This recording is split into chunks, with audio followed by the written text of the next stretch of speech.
Hello friend, welcome back. आज हम लोग स्टार्ट करेंगे अकाउंटिंग स्टैंडर्ड 15 एम्प्लॉय बेनिफिट्स। ठीक है, इसको स्टार्ट करते हैं एक एग्जांपल के साथ। मान लीजिए कि एक कंपनी है एक्स वाई जेड लिमिटेड, जिसमें 300 एम्प्लॉयज काम करते हैं। कंपनी उन्हें सिर्फ मंथली सैलरी ही नहीं देती, बल्कि बोनस, ग्रेचुटी, पेंशन और लिव इनकेसमेंट भी देती है। ठीक है, अब सवाल ये आता है कि क्या ये सब एक्सपेंसेस तब रिकॉर्ड होंगे जब पेमेंट किया जाएगा, या जब एम्प्लॉय ने सर्विस दी तब। इसी कंफ्यूजन को क्लियर करने के लिए, सॉल्व करने के लिए अकाउंटिंग स्टैंडर्ड 15 आता है, जो कि है एम्प्लॉय बेनिफिट्स। तो हम लोग देखते हैं पहले इसका डेफिनेशन। डेफिनेशन जो है इसमें देखते हैं कि एम्प्लॉयज बेनिफिट का मतलब क्या होता है। वो सारे पेमेंट्स जो फैसिलिटेट्स जो कंपनी अपने एम्प्लॉयज को देती है उनकी सर्विस को बढ़ाने के लिए, बदलने के लिए, बदले में। ठीक है ना। एग्जांपल में जैसे है कि salary and wages, bonus, gratuity, pension, leave encashment. एक लाइन में अगर जो याद रखा जाए तो employees benefit equals to employee की सर्विस का रिवॉर्ड है। ठीक है, फिर आते हैं अब एएस 15 का कोर कॉन्सेप्ट क्या है। तो इसका जो है एक्सपेंस को तब रिकॉग्नाइज करना है जब एम्प्लॉय सर्विस देता है, ना कि जब पेमेंट होता है। ठीक है ना, ये एक्चुअल कॉन्सेप्ट को फॉलो करता है। ठीक है, एएस 15 जो है वो किस कॉन्सेप्ट को फॉलो करता है, तो एएस 15 जो है वो एक्चुअल कॉन्सेप्ट को फॉलो करता है। ये आपका एमसीक्यूज में आ सकता है। ठीक है, एएस 15 एक्चुअल कॉन्सेप्ट को फॉलो करता है। ठीक है, एम्प्लॉयज को कब जो भी उसका सर्विस होता है वो कब हम लोग रिकॉर्ड करते हैं, तो एम्प्लॉयज को जब सर्विस देता है तभी उसका पेमेंट रिकॉर्ड होता है, ना कि जब पेमेंट करते हैं तब रिकॉर्ड होता है। ठीक है, यहाँ तक क्लियर। फिर उसके बाद से आते हैं एम्प्लॉइज एएस 15 में कितने टाइप के बेनिफिट होते हैं। तो एएस 15 में 4 टाइप के बेनिफिट्स होते हैं। पहला जो होता है शॉर्ट टर्म बेनिफिट होता है, जो कि 12 मंथ के अंदर में पेबल होता है, जैसे सैलरी हो गया, बोनस हो गया, पेड लीव हो गया। ठीक है, ये direct expense profit and loss में चला जाता है। ठीक है, शॉर्ट टर्म में जो होता है वो आपका 3 टाइप का होता है, सैलरी, बोनस, पेड लीव। ठीक है, जो कि 12 मंथ्स के अंदर में होता है, डायरेक्ट प्रॉफिट एंड लॉस में होता है। सेकंड होता है कि पोस्ट एम्प्लॉयमेंट बेनिफिट्स, जो कि रिटायरमेंट के बाद मिलता है। उसमें क्या होता है कि वो ग्रेचुटी और पेंशन मिलता है। ठीक है, फिर उसके बाद से आता है ये जो है ग्रेचुटी और पेंशन जो है ये दो टाइप के होते हैं। पहला होता है डिफाइंड कंट्रीब्यूशन प्लान, जो कि कंपनी फिक्स्ड कंट्रीब्यूशन देती है सिंपली। ठीक है, उसके बाद से होता है डिफाइंड बेनिफिट प्लान, वो फ्यूचर ऑब्लिगेशन अनसर्टेन होता है। ठीक है, ये कॉम्प्लेक्स होता है। ठीक है, इसमें जो होता है एक्चुअल वैल्यूएशन यूज होता है। ठीक है, इसमें इस प्लान में। ठीक है, फिर उसके बाद से तीसरा आता है अदर लॉन्ग टर्म बेनिफिट्स।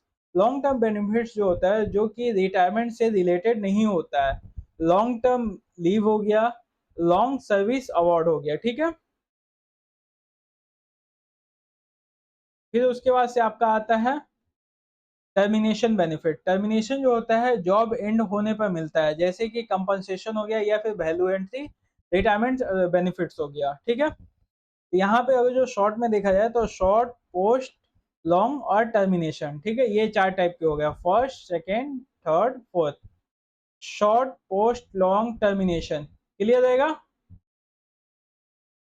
अब आते हैं एक प्रैक्टिकल पे। ठीक है, प्रैक्टिकल एग्जांपल देखते हैं। एक्स वाई जेड लिमिटेड ने अपने एम्प्लॉय को 15 लाख का बोनस देना डिसाइड किया। ठीक है, एम्प्लॉयज ने पूरे साल काम किया है, बोनस नेक्स्ट ईयर पे होगा। ठीक है, आप क्या करें, एक्सपेंस अभी रिकॉग्नाइज होगा क्योंकि सर्विस ऑलरेडी मिल चुकी है। ठीक है, मतलब आपको जब बोनस अगले साल देना है तो वो क्या है कि उसका जो एक्सपेंस है वो अभी रिकॉग्नाइज करना पड़ेगा, क्योंकि सर्विस तो आपको मिल चुका है।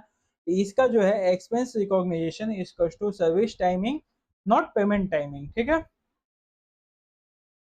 अब दूसरा एग्जांपल एक देखते हैं कि एम्प्लॉय को रिटायरमेंट पर 8 लाख रुपीज का ग्रेचुटी मिल रहा है। तो वहां पे क्या होगा, एम्प्लॉय ने अभी 8 साल सर्विस दी है।